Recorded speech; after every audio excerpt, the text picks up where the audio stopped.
Hello friends, welcome to மணல் கடிகாரம்.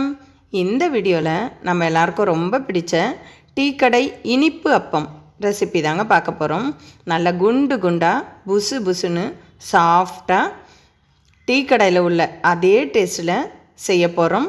வாங்க எப்படி செய்கிறதுன்னு வீடியோவில் பார்க்கலாம். ஒரு பாத்திரத்தில் 1 கப்பு மைதா சேர்த்துக்கலாம். மைதா எடுத்த அதே கப்பில் 1/2 கப்பு ரவை சேர்த்துக்கலாம். ரவை வறுத்த ரவை, வறுக்காத ரவை, எந்த ரவையாக இருந்தாலும் பரவாயில்லை. கூடவே 1/2 கப்பு சர்க்கரை சேர்த்துக்கலாம். கூடவே 1/4 டீஸ்பூன் ஏலக்காய் தூள் சேர்த்துக்கலாம். ஒரு பிஞ்சு உப்பு சேர்த்துக்கலாம். கூடவே ஒரு 1/4 டீஸ்பூன் ஆப்ப சோடா சேர்த்துக்கலாம். இதுக்கு தேவையான இன்க்ரீடியன்ட்ஸ் இவ்வளோதாங்க. இதெல்லாம் சேர்த்துட்டு விஸ்கு வச்சு நல்லா கலந்து விட்டுக்கலாம்.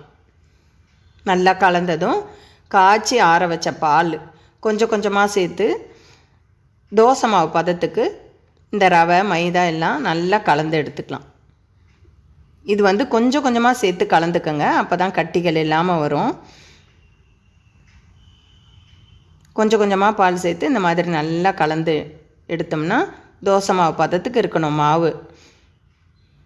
கொஞ்சம் தண்ணியாக இருந்தால் கூட பரவாயில்ல, ஏன்னா நம்ம 1/2 மணி நேரம் ஊற வைக்க போகிறோம். ரவை ஊறும்போது இன்னும் கூட கொஞ்சம் திக்காகும். பாருங்கள், நல்லா கட்டிகள் இல்லாமல் கலந்து விட்டாச்சு. இப்போ இதை ஒரு தட்டு போட்டு மூடி வச்சிடலாம். 1/2 மணி நேரம் அப்படியே ஊறட்டும்.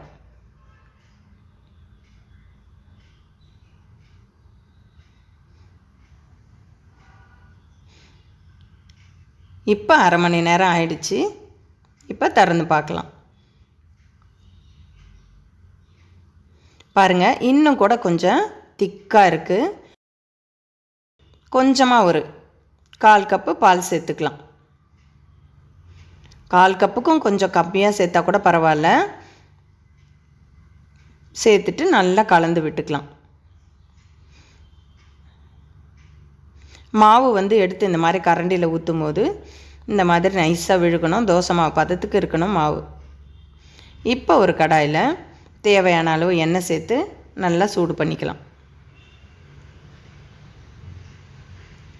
எண்ணெய் நல்லா சூடானதும் ஸ்டவ்வை லோ ஃப்ளேமில் வச்சுட்டு இந்த மாதிரி குழம்பு கரண்டியில் ஒரு கரண்டி எடுத்து குழி கரண்டியில் இந்த மாதிரி ஊற்றிக்கலாம்.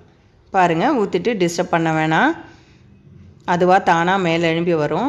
இந்த மாதிரி வரும்போது லேசாக எண்ணெயை இந்த மேல் பாகத்தில் இந்த மாதிரி கொஞ்சம் கொஞ்சமாக எடுத்து ஊற்றினா நல்லா புஷ்ஷுன்னு உப்பி வந்துடும். பாருங்கள், எவ்வளோ அழகாக உப்பி வந்துருச்சு இல்லை. இப்போ இதை திருப்பி போட்டுக்கலாம். ஒரு பக்கம் இந்த மாதிரி செவந்ததும் அடுத்த பக்கம் திருப்பி போட்டுக்கலாம். இது சீக்கிரம் வெந்து வந்துடும். இப்போ எடுத்துடலாம்.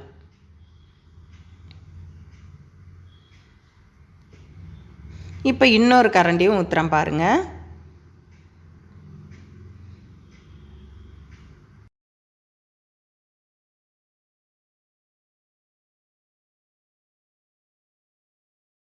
இப்போ இதையும் திருப்பி போட்டு அடுத்த பக்கம் நல்லா செவந்து வந்ததும் எடுத்துடலாம். இந்த மாதிரி 2 பக்கம் செவந்து வந்ததும் எடுத்துடலாம். இது சீக்கிரம் வெந்து வந்துடும்.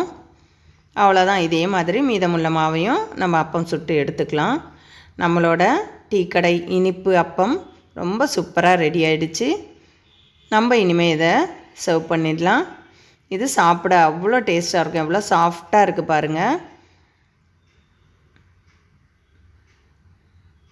எவ்வளோ சாஃப்டாக பஞ்சு மாதிரி இருக்குது பாருங்கள். சாப்பிட அவ்வளோ சூப்பராக இருக்கும். கண்டிப்பாக நீங்களும் ஒரு முறை இதே மாதிரி செஞ்சு பார்த்துட்டு எப்படி இருக்குன்னு உங்களோட கருத்துக்களை கமெண்ட்ஸில் தெரிவிங்க. வீடியோவை லைக் பண்ணுங்கள், ஷேர் பண்ணுங்கள், சப்ஸ்கிரைப் பண்ணுங்கள். மறக்காமல் பக்கத்தில் உள்ள பெல் ஐக்கானும் கிளிக் பண்ணிக்கோங்க. மற்றும் ஒரு வீடியோவில் சந்திக்கலாம். நன்றி, வணக்கம்.